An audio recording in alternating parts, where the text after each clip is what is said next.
Now it's 2020, 2021 all over again. Delhi's borders have been besieged by thousands of protesters who call themselves farmers. There are commuters that are being harassed. People can't travel from one place to another. You can't even reach the hospital in time and may just end up losing your loved one. And why would that happen? Because you were stuck in a blockade. Delhi is choked today. But the impact is not just limited to the national capital. Goods and trade along the border have been heavily impacted as well. In just 2 days, there are lakhs of rupees of business that have been lost. Petrol, diesel and gas prices in Punjab have risen in just 2 days' time because transport trucks are stranded along the borders. They cannot cross to the other side of the state. Listen to the plight of this woman, the sheer frustration of the common man that she represents. Take a look.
I'm going to start with Sharat Kohli. And Sharat Kohli, if you saw that video and the plight of this woman, sheer frustration. She is shouting at these farmers. She's saying, why is it that you are blockading the roads? Why is it that you are causing so much mayhem and causing strife on the lives of the people, whether it is in Punjab, whether it is in Haryana, in Uttar Pradesh or the national capital region. And you know, the sheer frustration of it all is that even if we want to do something about it, we can't do it.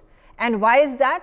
Because the politicians are leaders whom we have voted for to represent us, to work and welfare for us, for good governance in the state, in the Delhi National Capital Region, in Punjab, in Haryana, in Uttar Pradesh. They refuse to do anything about it because it is all about the general election, and they all understand all too well what is it that these protesters and these 400 organizations that have all come together, what is it that they want from the government, what is it that the deal that they want to strike right ahead of the election. Well, true, Megha. I mean, it's a very sorry state of affairs, I must say, and I completely empathize with the lady who was just shouting her heart out. You know, what she was saying is correct. That what wrong have we common citizens done to be, be blackmailed in this manner that either you yield to the demands, or we'll block your way, and we will make sure that you don't reach your work. We'll make sure that you don't reach your hospital.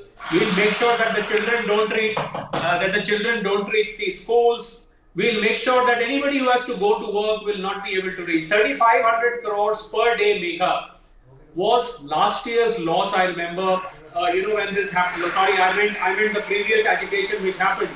It was 3,500 crores per day, which was the financial loss caused to the economy. This was Delhi, Punjab, Haryana, Himachal, J&K. All the adjoining states which happened. Now, you see, if you look at the demands, Megha, let's deep dive into the demands. Well, some of the coming from the world of economics, I can tell you, the total amount of agriculture produced, for example, which can be covered under MSP is 40 lakh crores. Now, imagine if this MSP law comes and all this produce was to come under the MSP. Then the government would be shedding out probably 85 to 90% of the total budget of the country. The budget just came out on 1st of February. The size of the budget was between 45 to 50 lakhs.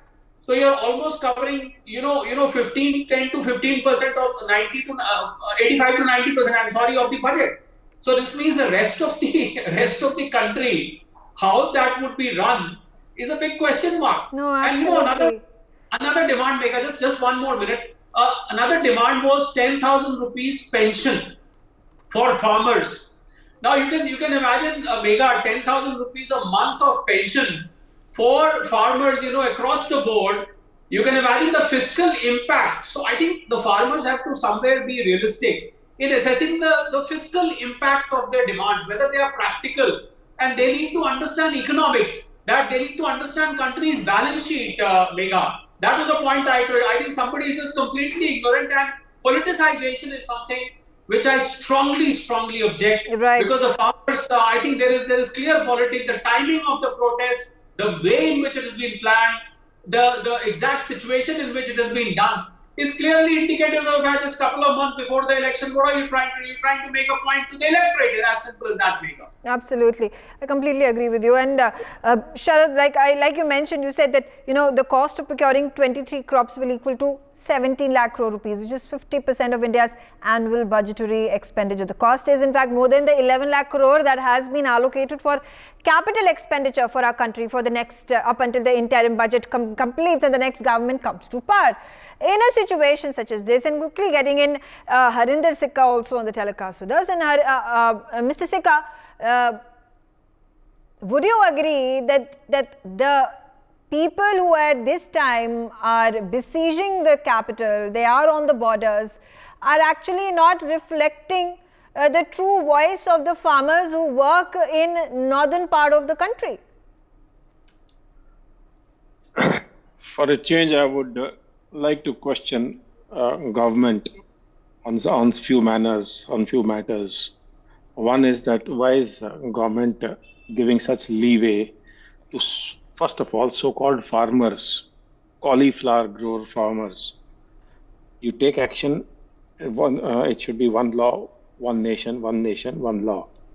One in number, former finance minister Chidambaram was growing cauliflower in his pots, and worth 100 odd crores plus, and he's got away scot-free.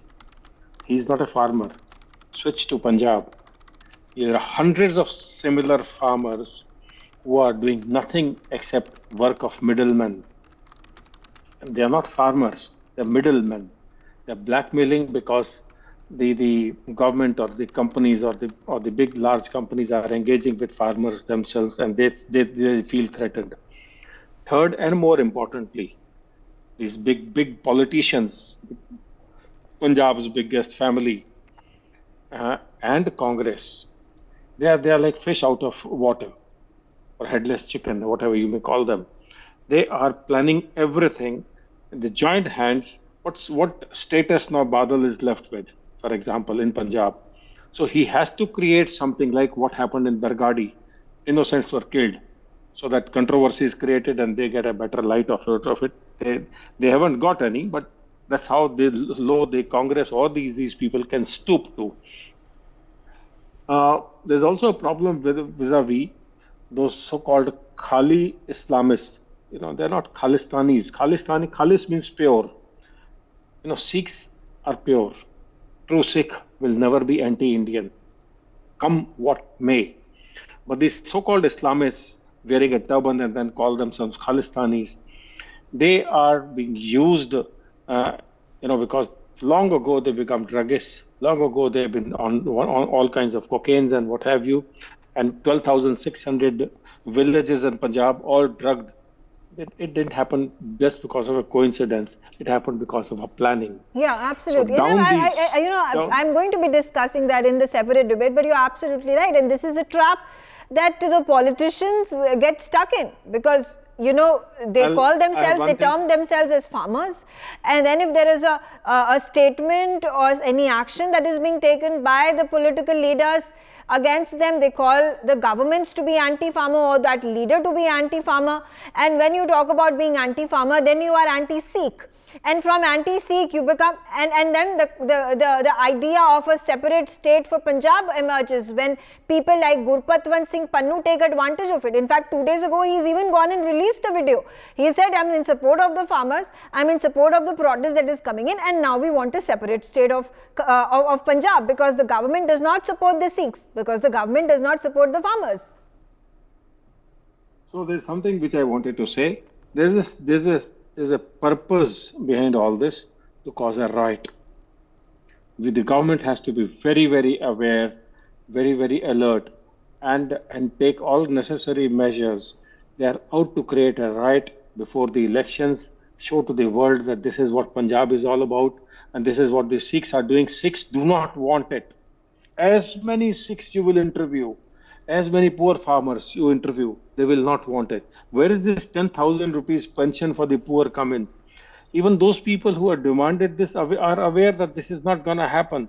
But that gullible farmer down there, he thinks that, oh, somebody's fighting for me. They are not fighting for you. They are making their own, like Kejriwal's of the world, free electricity de denge, wo kar denge, free hospital de denge. He's done nothing for nobody except filling his own coffers. These are the promises that these people, especially the Congress and Aam Aadmi Party, are capable of making. They've been making year on year. We'll give 1,000 rupees per girl child. What has he given to anybody? So these promises are made, planned very dedicatedly, and the poor farmers, gullible farmers, get sucked into it every year on year. Now they take the strike. I'm serious about this. What we learned from grassroots, there is a plan to make sure that something dramatic takes place. That could be riots, that could be any kind of thing, and give a government a bad name. Shame on them. Yeah. On one side, we have a prime minister sitting in UAE, 60,000 people gathered, talking about India, talking Bharat Mata ki Jai, and on the other side, we have don't for God's sake call them Sikhs. They are not Sikhs. But handful of these buggers are demeaning, insulting Sikhs. Yeah. This this message must go across globe that this is not what Sikhs are all about. Absolutely. Ellen Rao, Sikhs are not the beggars, situation on the ground right now, there have been hundreds of cops, security forces that have been lodged on all the borders, Tikri, Singus, Shambhu border, the Ghazipur border, the Greater Noida border. There have been multi-layer security that has been put up. Unfortunately, what has happened at Shambhu border is that these protesters who are bringing along with them these tractors and trailers have even dragged these concrete slabs that had been put up to stop them from entering into the national capital region. There are visuals on your screens which are appalling. So at this time, when the Delhi police is helpless, there is the Delhi Chief Minister who is refusing to cooperate with the central government, saying that there cannot be a provision made to arrest these protesters and put them in open jails by creating stadiums that can be converted to open jails. Now, are we anticipating now a repeat of 2021 where we saw hundreds of these protesters, these rioters who came and barged into the national capital, central Delhi, at the Red Fort? They ended up even hoisting that orange flag, that yellow flag with that Khalsa symbol, which does not represent what Sikhism in the true sense means, what it propagates, what it preaches. But there you had these rioters causing mayhem, and in fact there were a number of these violent incidents that have also been reported. There were a number of arrests that had been reported. And what are these protesters demanding? That all these people who actually rioted, who actually beat up the police personnel, attacked them, went and hoisted that flag on Red Fort, be given a clean chit, that they be removed from the jails, that there be no cases filed against them. Yes, ma'am. This is unfortunate part of the situation. And we cannot forget those years, 2021, and when there was a that movement was there, and then these people entered into capital of India, that is Delhi, and they make so much hues, and they definitely created havoc for the police. And you might, as you rightly said, that the police is almost guarding all the borders of Delhi and other states. This is, I think, that the sheer wastage of manpower of police and the other paramilitary forces, because these demands of the so-called farmers is definitely without any logic and without any senses. It definitely seems that some political motive or some political parties are behind these farmers. Because I'm also a son of farmer from Haryana. And I think that from my state, I can tell you that there is not at all any anti-government movement from the farmers from there. They are very peaceful, and because the real farmers are very busy in their crops and everything, they are busy, and they do not want to do any protest. These so-called farmers are, I think that they have been motivated by some political parties, some vested interest persons, and I fully agree with Mr. Sikka that no Sikh can go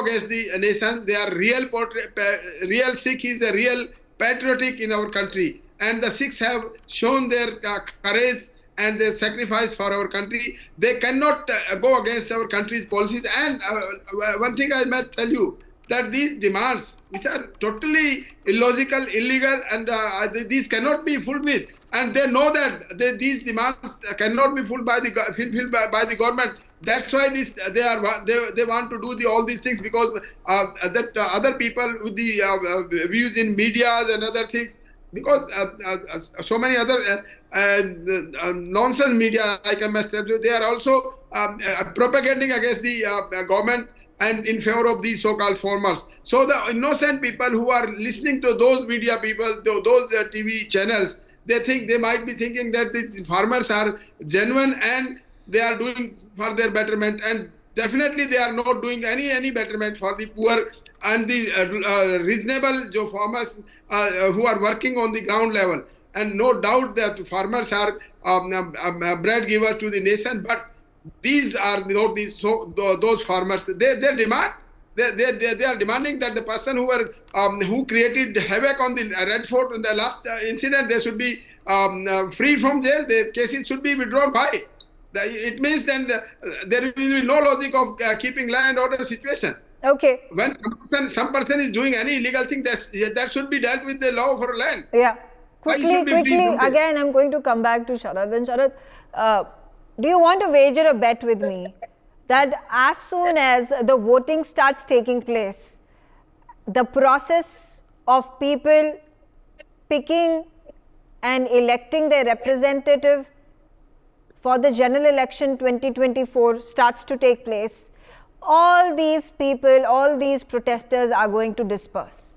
These protests are going to diffuse, and I'm sure that as a face save, they will force a deal, some sort of a wager, some sort of an extraction of a pound of flesh from the government of India, because that's what happened last time around as well. Well, Megha, picking up the leaf from what you said in the second part of what you just spoke about, last time when the settlement was done, when the farm laws were withdrawn, and, representation from these farm unions, they were supposed to come to the government to speak. So this highlights a problem. The problem is that who is ultimately leading this? I'm leaving politics aside for a moment.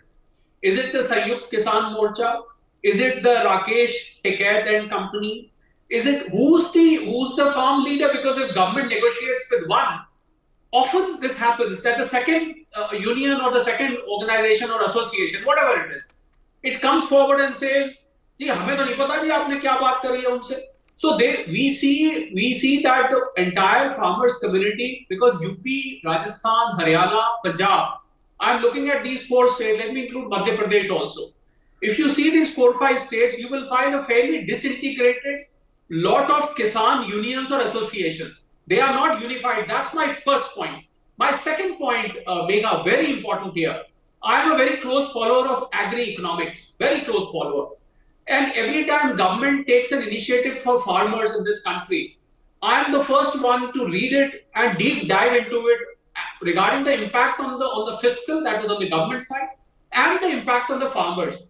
Now, I have a long list with me of what this government has done for the last, let's say, 5 years. Let me not even recollect last 10 years. For the last 5 years, there is PM Kisan Nidhi, there is building of agri infrastructure, warehousing, irrigation, fertilizer subsidy, seeds, e-marketing, combining the mandis by digital means. I mean, I have a very long list of agri benefits given. So either these farmers are not able to understand. I can understand a protest if you have a government which is ignorant of farmers, or the government is anti-farmers. Well, unfortunately, none is the case, because I've got a long list of initiatives already. When you go to the ground level, you see yourself what has been done for the farmers till date. So how can these farmers complain that government doesn't bother about us? I'm leaving aside their list of demands, which we've been talking since yesterday. But can't these lot of farmers see the intent of the government? And when Prime Minister announced those four jatis, those four castes, GYAN, G is Garib, Y is youth, A is Annadata. Annadata farm. He says, for me, there are only these four jatis. So isn't Annadata and Garib? So I thought two of these jatis, they cover some of the farmers. In fact, Annadata covers the entire lot of farmers, and Garib covers the Garib farmers as well. Yeah. So at least two of those castes where this whole budget was focused on that. So this is what surprises me, Megha, that a government whose intent is very clear, loud and clear, can still afford to, question the intent of the government. That's the point I want to make. That's what I'm saying. This is all a farce. This is a facade that is being utilized by a bunch of these politically influenced farmer organizations who, under the garb of demanding and working for the welfare of the farmers of our country, want their pound of flesh. And there is direct link to how political parties are working in conjunction with these organizations. Harinder Sikka, when the 2021 protest finally got over and the 3 farm laws were repealed, right after that in 2022, when the Punjab elections took place, there were 93 of these people, representatives from these farmer organizations, who were given seats to fight elections in association with the Aam Aadmi Party. Many of them lost, a few of them won. Now you'll also witness that this individual by the name of Rakesh Takat, who used to be the face of the farmer protests back in 2021, goes missing this time around. There are other 2-3 prominent faces of the farmer protests in 2021 who are missing here in action, because there has been factionalism within the organizations as well. There have been organizations that went political, and then there were organizations within those organizations that decided to defect because they didn't want to align with the ones who were getting favor from the governments of the day. So here we get the crux of the situation and the understanding that this is all a political gimmick. It is not a gimmick to start with. It's a very well planned strategy. The policy that the government announced was so beautiful, so good, that the intelligentsia realized that if this goes into complete quick action and is implemented post haste as it is being done, they stand no chance to win in most part of the countries, and Punjab to start with. So that is how the ordinary man down the line will never be able to read that budget lines. His information is that middleman. If the middleman says so, it will be true for them. Second thing, last time when these farmer strike took place, many Sikhs were caught, who were actually Muslims in beards, who speak better Punjabi than some time of us. Few of them Pakistanis were caught. So not all Sikhs are farmers or Sikh farmers. Government will have to be very alert on these people because they are very easily mixing with and acting as farmers, and Khalistanis and Pakistanis are not too far away from each other. Third and very important thing is, please understand, you will never find a Sikh begging any part of the world. Why do you think a farmer Sikh will beg? No, absolutely, I understand your point, Harinder Singh. What I am at this point of time focusing on, and this has got nothing to do with Sikhs, this has got nothing to do with farmers, this has got everything to do with politics. The fact that there are elections that are going to take place, the fact that this has happened just a few days before the election commission is going to announce the date of the elections, the fact that in 2021 there was a seat sharing formula that was divided between Aam Aadmi Party and these leaders, also gives us a precursor of what is going to happen in the next few months, in the next few weeks. Quickly getting in Ellen Rao for a quick comment before I close this discussion. And how is this going to play out? There is going to be a face-saving measure that the farmer organizations or the so-called farmer organizations are then going to get from the government of India. Now, the fact is, we are helpless. Politicians, these organizations don't think about the people who are living in Delhi, people who are living in Punjab, Haryana, Uttar Pradesh. How do we tackle this? And this is an appeal that I'm making once again. I know that there is no heed that is going to be paid. I'm again wanting to highlight this matter, but to no effect, because Aam Aadmi Party is not listening to this, the Punjab government is not listening to this, the other political alliances that are going to be built are working steadfastly with a blinkers on image, with a blinkers on agenda, focus that this is going to be an agenda, a criteria, do anything to win the elections. Now it doesn't matter whether Delhi suffers or the neighboring states of Delhi suffer. Yes, ma'am, this is unfortunate again, because these people should have a sensible mind, and God must give them some sense of good sense to think about it, and they should not be instigated by the Aam Aadmi Party or so many other interested parties. And one thing I must tell you that from Delhi Police is a very strong force, and they are firm. They will make sure that law and order situation in Delhi, around Delhi, that must be very sustainable, and that's why the 144 has been imposed.